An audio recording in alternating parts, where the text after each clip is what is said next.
Listen to the people, listen to humanity, listen to the Parrot TV, Parrot TV, Parrot TV, Parrot TV, Parrot TV, listen to the people, listen to humanity, listen to the Parrot TV, Parrot TV, Parrot TV, Parrot TV. Listen to the people, listen to humanity, listen to the Parrot TV, Parrot TV, Parrot TV, Parrot TV, Parrot TV, Parrot TV, Parrot TV, Parrot TV, Parrot TV, Parrot TV. The Literary Corner, brought to you by New York Parrot TV, the voice for humanity. Hello, welcome to New York Parrot's Literary Corner. I am Dustin Pickering, your noble and honest host. This is episode 223. Today we have Haroon Rashid, and he is a world-famous author. He received the Golden Eagle Award for Literary Excellence from South America, an honorary award in excellence in literature and arts on the occasion of the 59th year of independence for Trinidad and Tobago, and Balkanska Pajinska Bojek Gaudian 2021 award from Serbia, and has been a peace protagonist for International Peace Day in Mexico and Greece. Also designated as an ambassador for SDG 4 in promoting world peace through quality education and global citizenship education, and SDG 13 to combat climate change, and is a literary lieutenant in the Army of Literary Warriors, and was invited to be a speaker at Third International Congress of Education, Designing the Future, Mexico, North America. He received worldwide recognition, love, and fame, and has also been called to famous interview shows, including Oprah Winfrey Show, and still continuing. His works are translated into more than 148 languages. Every writer is different, but he is one of those who can touch souls with even simplest expression of words. Hello, Rashid. Mr. Rashid, how are you doing today? I'm glad to have you on the program. So how is life going where you're at today? Thank you so much for inviting me. And it's life is going just the way it has to go, here, there, everywhere. We all are going through our own phases. COVID and all the other diseases just has added a different dimension in our lives, but we have to somehow tackle all these issues, and we have to keep moving forward. So I'm just keeping moving myself forward with all my struggles and all my shares of hardships that's coming to me. And so I believe everyone has to do that way only. True. I think, it's a very difficult time for everybody right now. And it's hopefully, these things will start to clear up a little bit in good time. So how do you feel that literature and the arts can help us bring hope and keep the spirits high during these times like, such as now, where we have so much, darkness and frustration and fear? Literature, art is all coming through the heart. So whatever comes from the heart is always a hope. And we can have regular jobs. Regular jobs bring us regular dimensions. But when there's no regularity in our lives, so we somehow get into depression, somehow get into the dark phases of our lives. So literature, art, philosophy is just another light that makes us to glow in our darkness, that makes us ignite our own sparks. So this is how literature is bringing new hopes and new dimensions to our lives, where we are just looking up instead of looking down. That's very true. It's something that, when you bring out the the human spirit, and display it in front of the world. And I think that definitely is something that's very positive. And we live in, do you think we live in a kind of a dishonest world in a way that when you bring the arts bring out the best and the most honest impulses in humanity, and can help people to discover themselves in a way that that other things can't? That there's so many distractions out there, and the media and the social media, from that to the mainstream news and things like that. So you think the arts can help people more realize themselves in a more positive light than those things? Yeah. When we have to see our own journey of lives from the primitive stages, so it was the art that manifested our journey into our lives, the discovery of wheel, the discovery of fire, and also when we look into the history of mankind, all the inscriptions were in the art form, and some written form was also available. So in that process, what happened? Manipulation still came. This time, social media and other media is there, but that time another kind of media was like there. Where one can trade from horses and like that. So manipulation is always a part of human's life, but manipulation in the longer run fades. What stays is the truth. So truth is the art, and truth is the heart. Manipulation is just to come up towards something which is not there, like social media and the other media, which is trying to bring out certain kind of intricacies, is something which is shortcoming. But if we see it from the longer runs, like the persons who win Nobel Prizes or other prizes, or bring some charitable works to the society, that is something the truth, and that's going to stay forever. Whether it comes from the social media, whether it comes from the regular media, it will always be the truth and will stay forever. So art is like that, and heart is like that. And speaking of prizes and awards and things of that nature, we've been given quite a few honors. Can you tell us a little bit about some of these honors you've received, and how that felt for you to be granted those honors? Yeah, honors and awards are just a kind of something, a kind of charm on your life. Like what you do, you get recognized for that. But on the longer run, the writers that I read are something.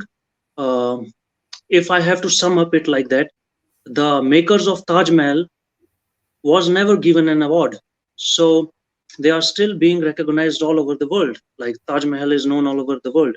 So the same way, we should do works according to, like, be a part of contribution to the country, nation, world, so that whoever, whatever connects to us feels the same in themselves. So this is the award which is the best award that we can get from all the people around. The other awards that we get is just our own kind of recognition. Yeah. Yeah, I think that's true. I think for myself, on my personal note, I never started writing because I wanted to win a prize or wanted some sort of recognition. I just, for me, it's there's an impulse to write. That's the way I feel that I can best be serving the interest of the general public, or the general people out there. So when did you start writing, and do you remember what it felt like, and why you initially began to write especially poetry, or do you remember the first impulse you had to start writing down your thoughts? One thing I want to say is, when you're too good in your work, then all the organization institutions just come up to give their heart to you, and that heart is in the form of the awards only. When I started writing, it was, I think, since my childhood I'm writing, but that point of time I was sketching. So sketching is my first love that was coming from me. But then later on, whenever whatever qualifications I got on with the information knowledge that I acquired, got mixed up with that sketching talent that I got. So then later on, what is happening is that is coming up in the writing form. So since 2013 onwards, I am into this and writing continuously and every day, whether it's sunshine outside, whether it's rain, whether it's anything outside. I'm just continue with this, and I'm feeling myself totally in it. Maybe that's where the charm comes. Maybe that's where the blessings arrive. So yeah, I feel that way. Right. I think, yeah, it's definitely, you don't write just, to be recognized necessarily. And it is true that when you put your heart into something and you get really deeply involved with it, and you start to see that other people will notice that and come to you and be willing to bestow some sort of recognition or honor to you for your passion. And I think that's definitely true. I mean, I think you're definitely right on that. That it's something that you don't necessarily do it for those reasons, but it definitely happens that people come to you and recognize when you're, when you're putting your heart out there and your passion out there. So, do you remember when you first had, received a recognition, international recognition of some kind, and how was there like a how did you feel? I mean, how did that feel to hear that you had been recognized for something? See, I have been writing all the poetries. For me, it's I am writing some, I'm touching those topics which are being neglected by all the people around, Mhm. be it writers, be it otherwise. When I see people in pain and nobody is going hands to them, then I know that I'm just an individual. But what I can do in a larger way is I can bring out the powerful thing in me, that is pen. So I write down, and then this is a modern world with digital influences. So then I put it on internet, or maybe magazines or publications, publish it, so readers read it and then they feel themselves in it. Like I have written a suicide poem, which a lot of people who were into that kind of depressions, they read and they felt that they are not going to take that drastic step in their lives. So this is something that moves me to write. And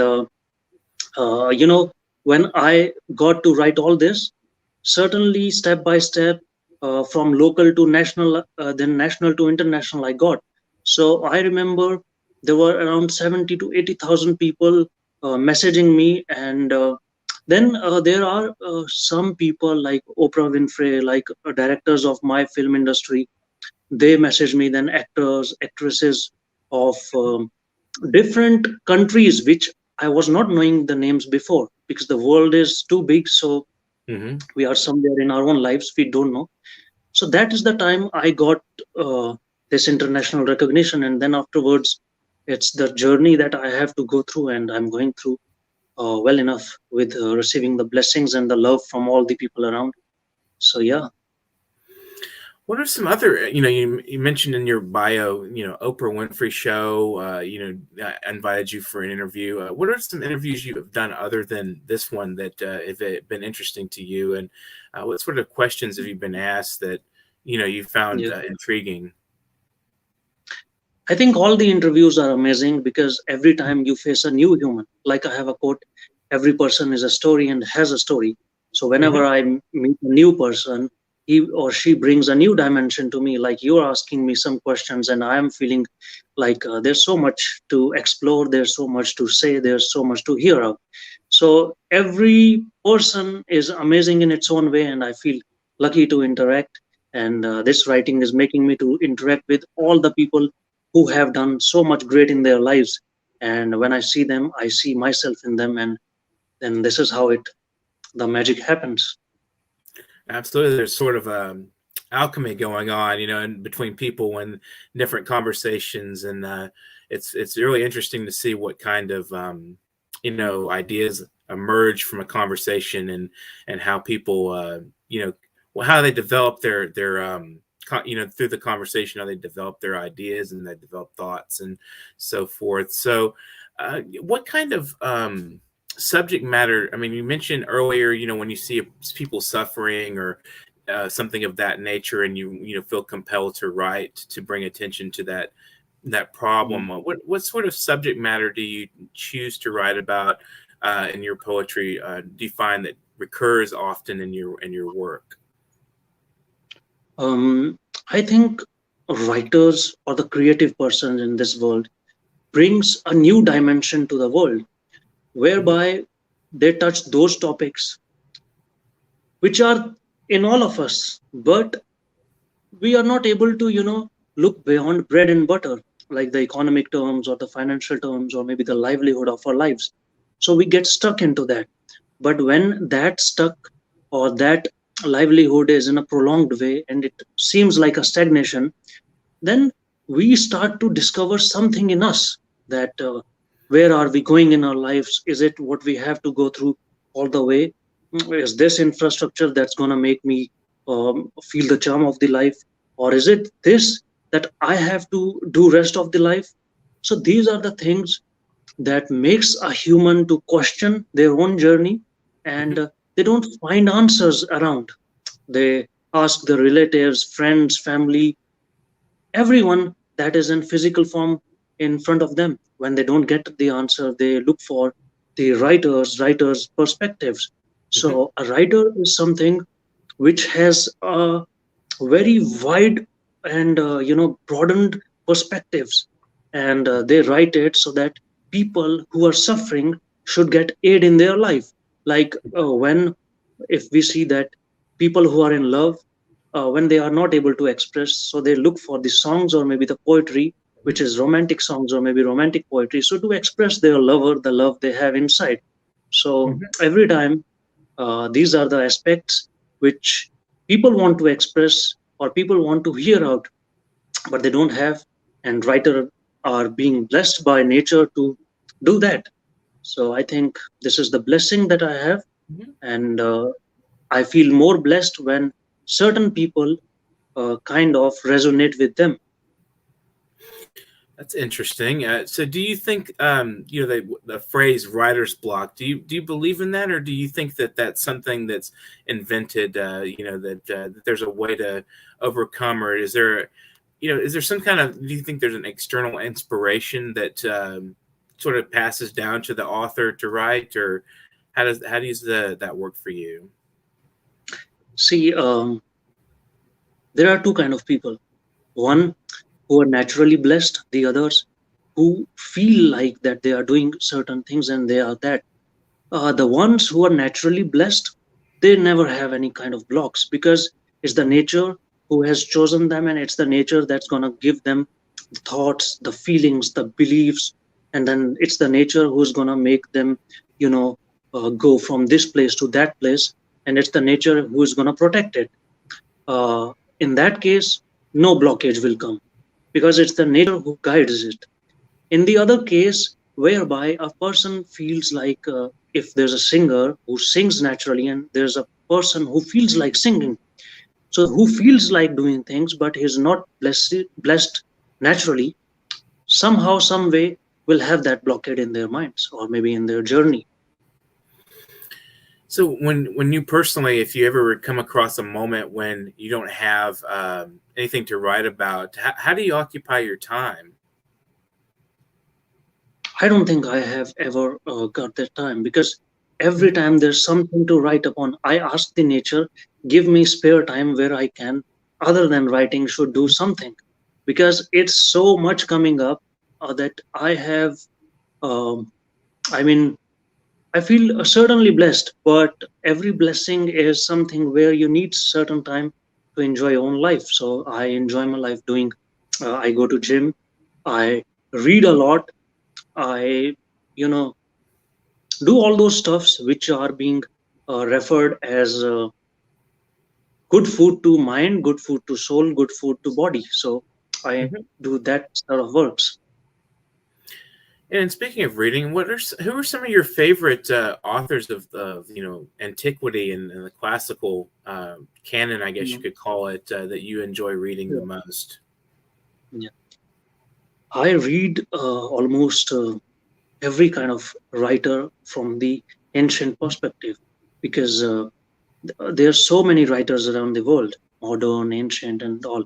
So till now, a lot of people have reflected me as some of the writers. Like when they read my writings, they sense out that my, I mean, I am a second of them. So I got inspired to read them, and I got to read them like there's a writer Rumi, then P.B. Shelley, then Hmm.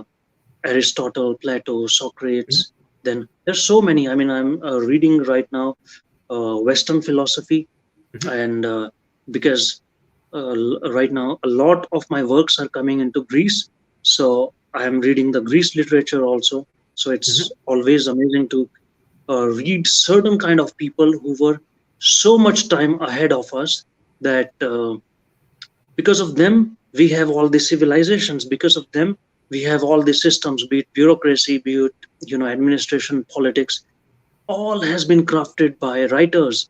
They have written about that our system should be like this, and our systems got established. So Hmm. writers are always a blessings, not to their own lives but all the lives that are associated with whole world. How do you think the arts, writing, and specifically, how does philosophy and and writing itself, and like in poetry and literature, how do those two coalesce together? How do you think they meet, and then in what ways do you think they meet best? Like I have understood and I have written a quote: your practicality is philosophy to someone, and someone's philosophy is practicality to you. Hmm. So we go through like that way. So whenever someone who's not able to live a certain kind of life of someone, so they say that it's a philosophy of them, and it just looks good in that, on that sense. But it's like when we are not able to do something in a practical manner because of our own incapacities, we term it as philosophy.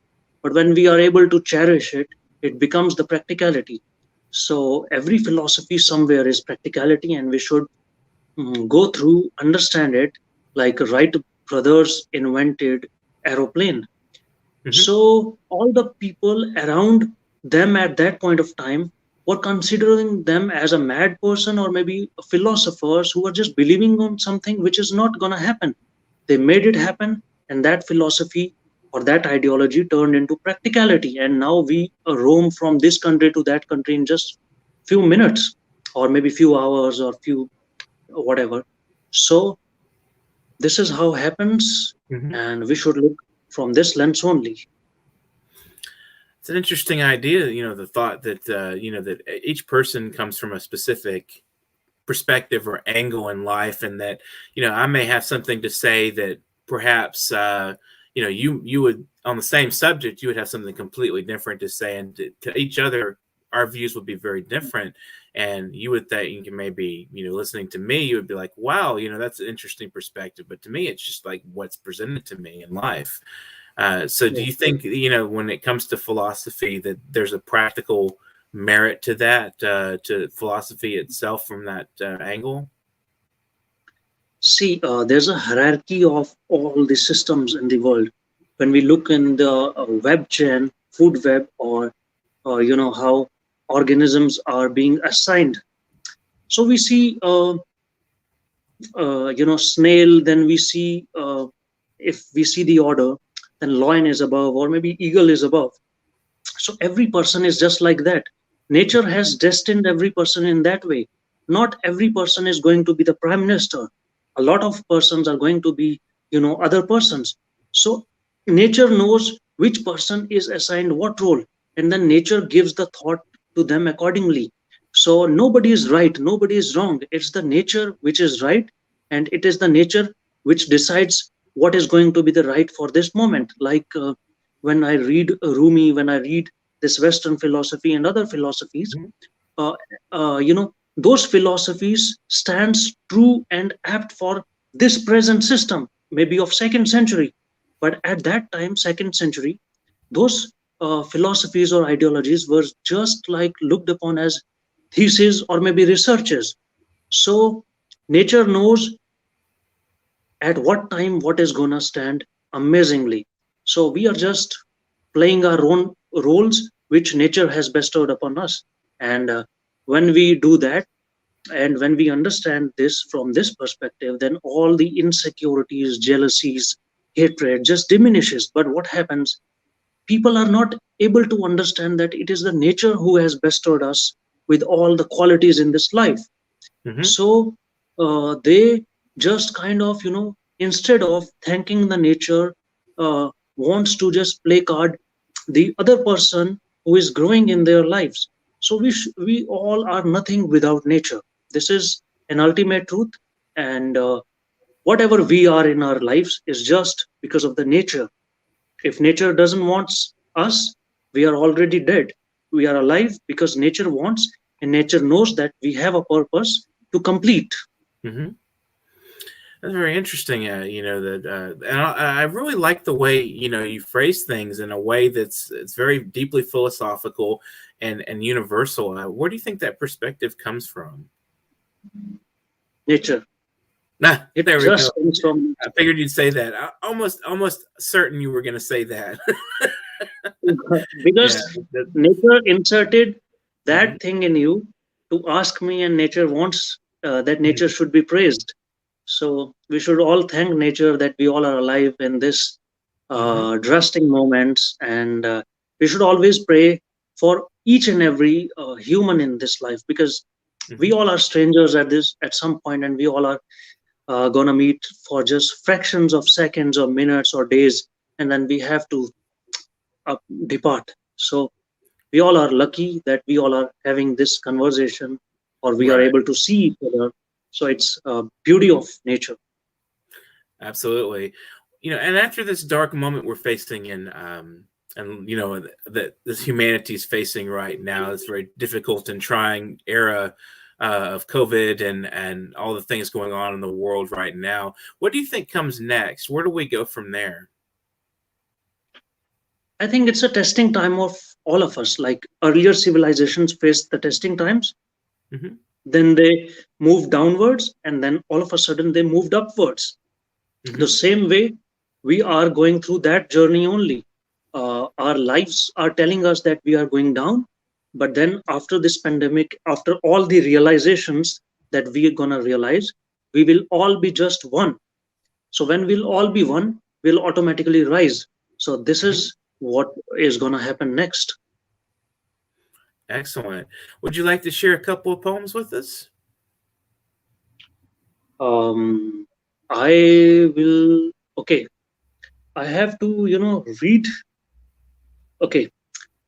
You mean my poems? Yes. Okay. There's a poem called "Not in Heaven."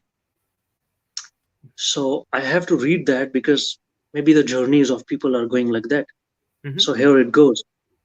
You are not the only, so you don't feel lonely. Can I just see it? Because I have written a lot, and if I'll just say it, I'll not be able to frame. We'll take a quick break, and I'll let you go to get your poetry, and we'll come right back with the program in just a second. We're going to take a brief break for just a second, when you can, book up your thought from there.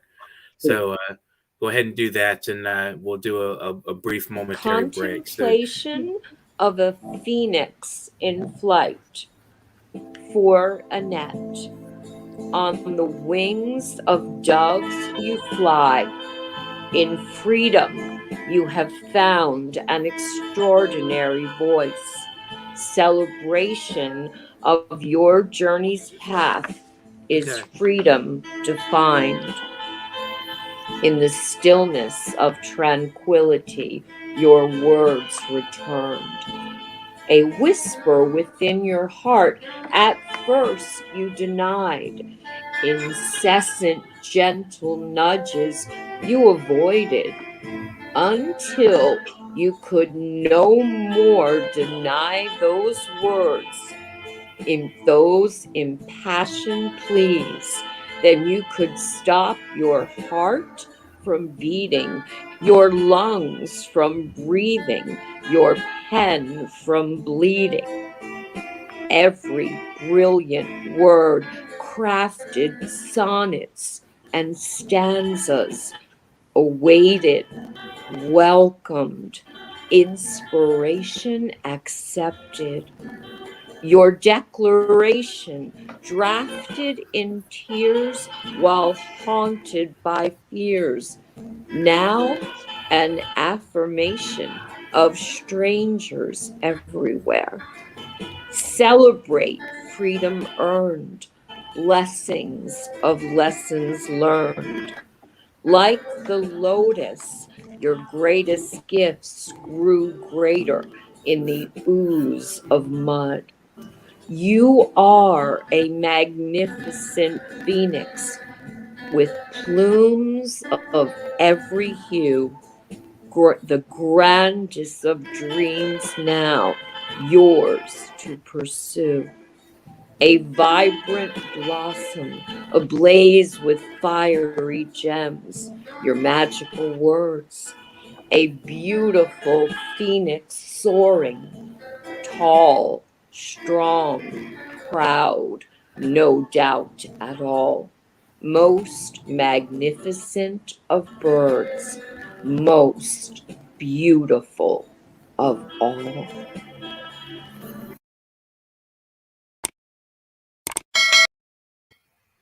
That was Jill Sharon Kimmelman with Contemplation of the Phoenix in Flight. Thank you so much, Jill, for sharing your work and the beautiful rendition of her own poetry.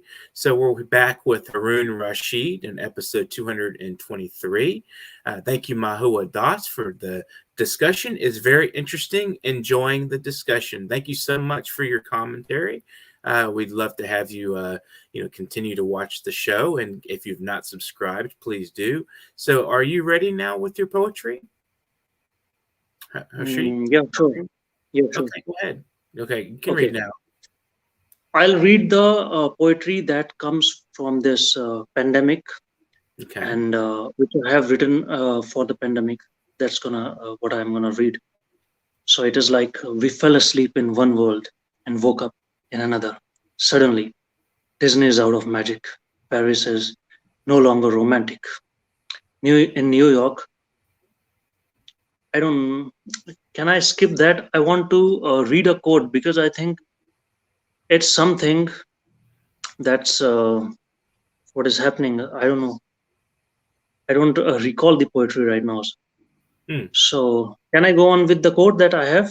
Yes.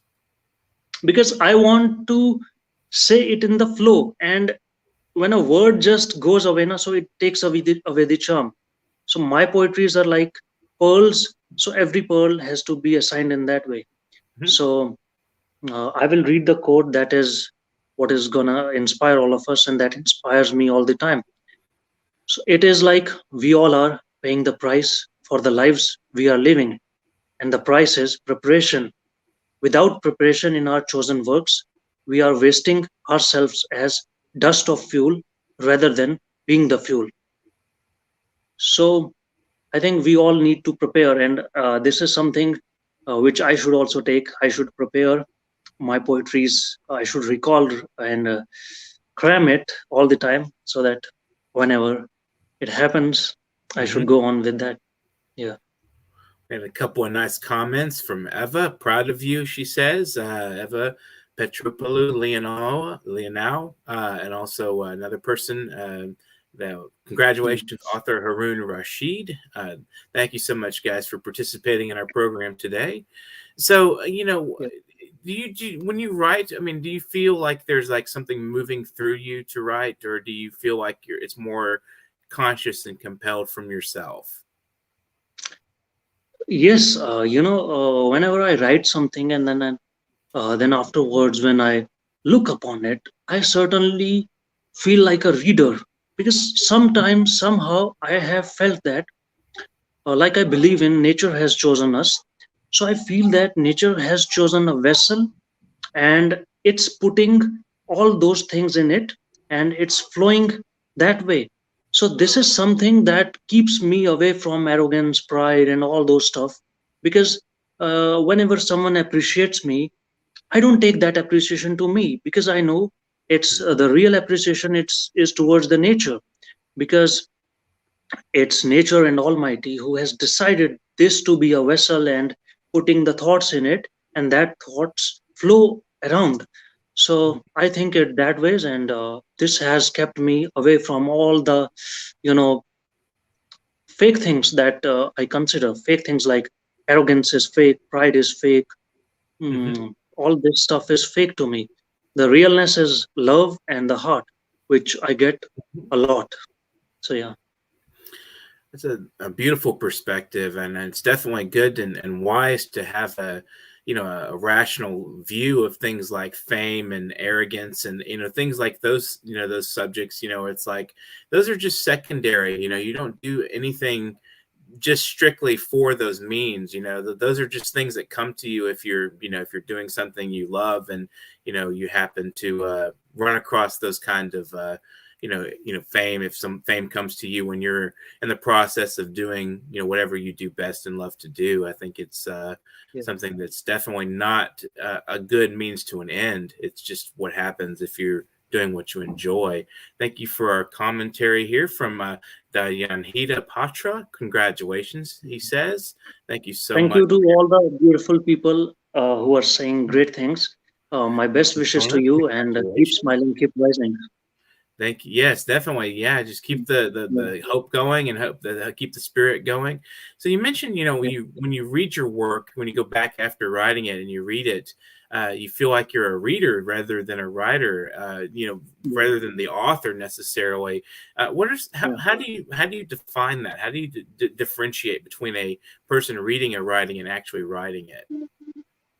See, I have a quote that when a writer writes, a reader should feel like he is or she is reading themselves instead of reading the writer. Mm-hmm. So that is something makes me to have the reader's perspective, because when I have that perspective, then only I can understand what a reader wants to feel. Like if I will read, like if I will write something which is not expressed or felt by a reader, they will never ever be correlate or resonate with it. I write what I feel, and what I feel is what all the people feel, because we all bleed red, we all feel love, we all hate the hatred. So these are the very basic things that we know. So I write these kind of things, and certainly every emotion is so much variated now that different subjects have came up, like psychology, sociology. All these subjects just came up because there's so much in our emotions. So there are so much variety in emotions that every time I find a new emotion that not only invokes me but also evokes the reader who reads it. Interesting. What do you think, if you had to pick like a universal emotion or instinct that leads people to write and to commit to the arts, what would you say that would be?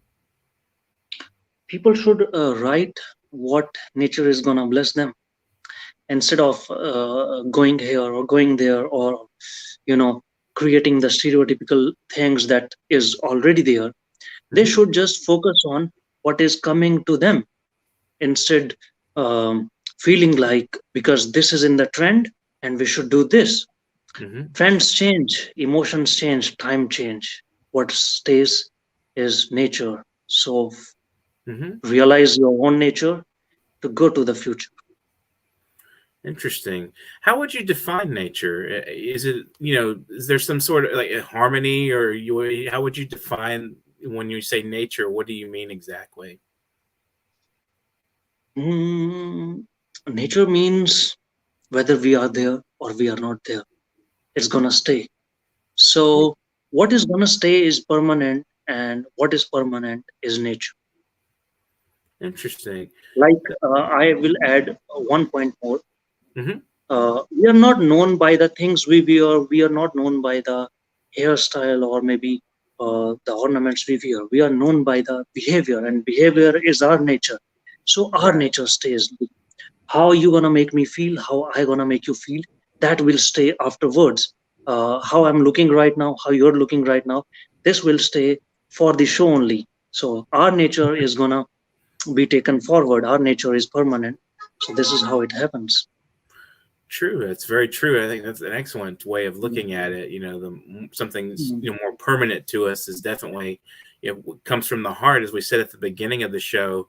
And when we talked about from the heart, the truth and importance of the matters of the spirit and the human heart, definitely true. So is there any last words you'd like to share with the audience as we close out the interview? I think audience know all the things, but they want to hear about themselves now. So thank you for all the love, all the blessings, all the prayers that you not only give to yourself, but to the parents, those who are there still in your life, or those who have left the earth. And also, I would like to add one point, like we see people from different angles, or maybe like if there are dimensions like caste, greed, sex, gender, all. I will just say that look for the human in them. You will feel the love. And when you will look for the human in them, you will automatically see the blessings around them, like the bulb, the aeroplane, the phone.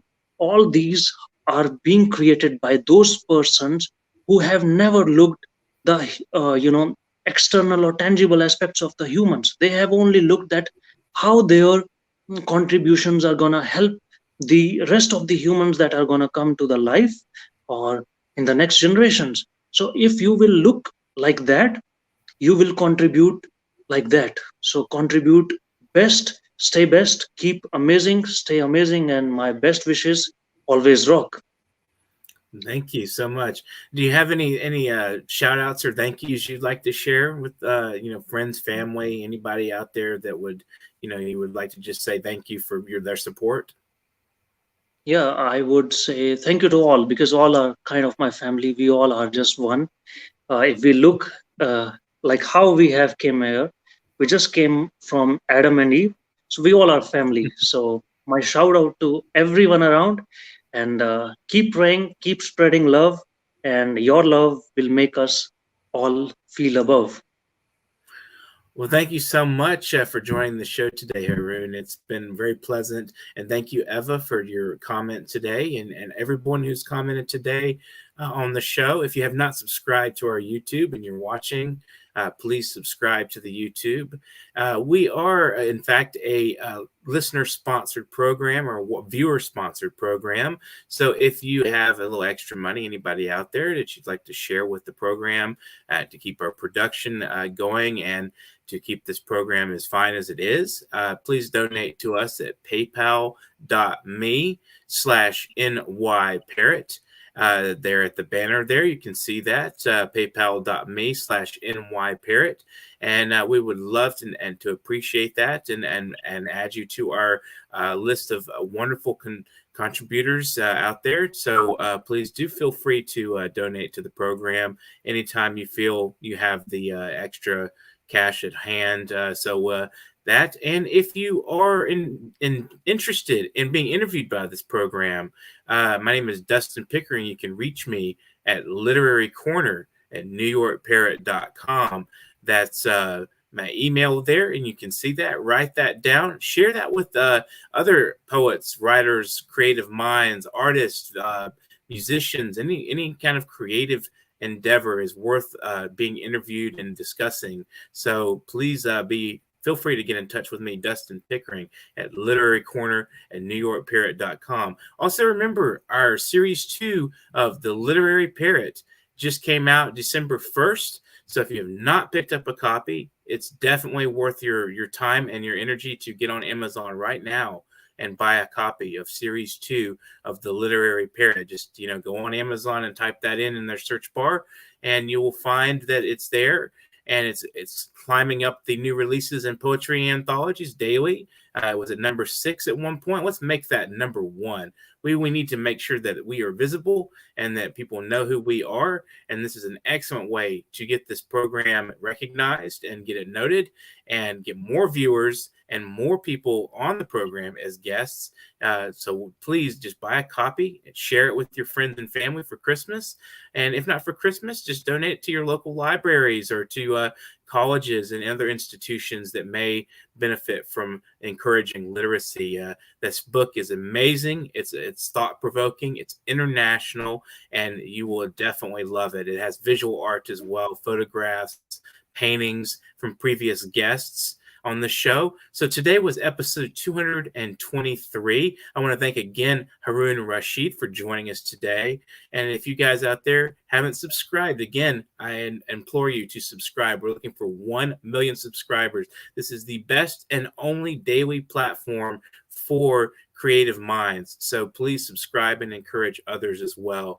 Thank you guys so much for watching today. I hope you enjoy your afternoon and your rest of your day. I'm Dustin Pickering, and this is the Literary Corner. Have an excellent afternoon and good day. Listen to the people. Listen to humanity. Listen to the Parrot. Parrot TV. Parrot TV.